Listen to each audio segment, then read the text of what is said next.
Now to results 2024, where in just hours, Florida Governor Ron DeSantis will likely announce he is running for president during a discussion with Twitter CEO Elon Musk. Now, UCF history professor and News 6 political analyst Dr. Jim Clark is here with us this morning. And DeSantis' joining was already becoming a crowded field, but this has been really the worst kept secret. It has been for, what, 3 years now? He's been campaigning. He's been in Iowa. He's been in New Hampshire.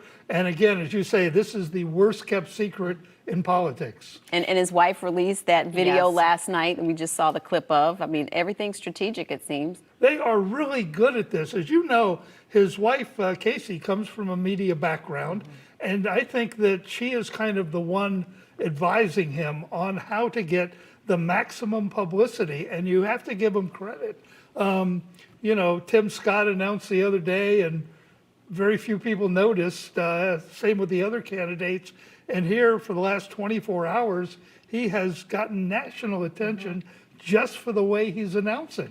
Right, and former President Donald Trump was reacting to the way he was announcing, saying, oh, this is perfect for him. He won't have to interact with media or people. So former President Trump already kind of going after DeSantis and has been. How much do you think DeSantis will go after Trump during this process? Well, everybody's been saying he's not a candidate. That's why he's not going after Trump. He's holding his fire. And now it's going to be interesting to see if he goes head to head with Trump and how that works out. We saw in 2016 where Trump just destroyed what were strong candidates like Jeb Bush with his comments and nicknames. People still call Senator Rubio Little Marco, left over from 2016. So it's going to be a nasty campaign. There's been such a shift in alliances and relationships, and you look at how DeSantis and Trump were, once amicable, and that really broke down. It really did, and pretty quickly, too. I think that Trump was surprised by the popularity of DeSantis, and going back to last November, when DeSantis won overwhelmingly with 60% of the vote, and the candidates recommended by Trump either lost or struggled.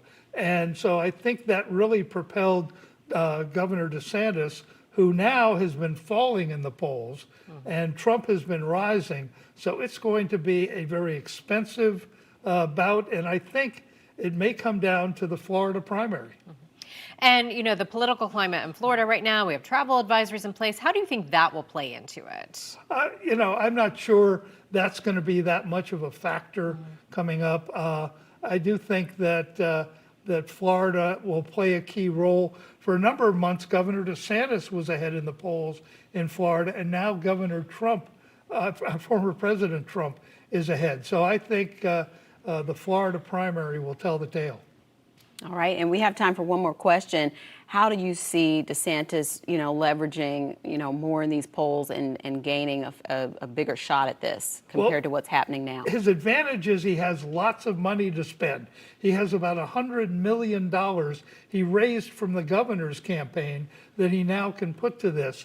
And there's talk of him launching a $200 million initiative to go to every home in Iowa and New Hampshire. So they're going to be spending lots of money to try to get his poll numbers back up.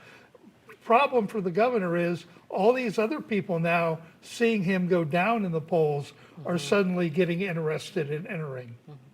All right. Well, we want to talk some more. It's going to be a long campaign. Yes. We'll check back in with you soon, Dr. Clark. Thank you.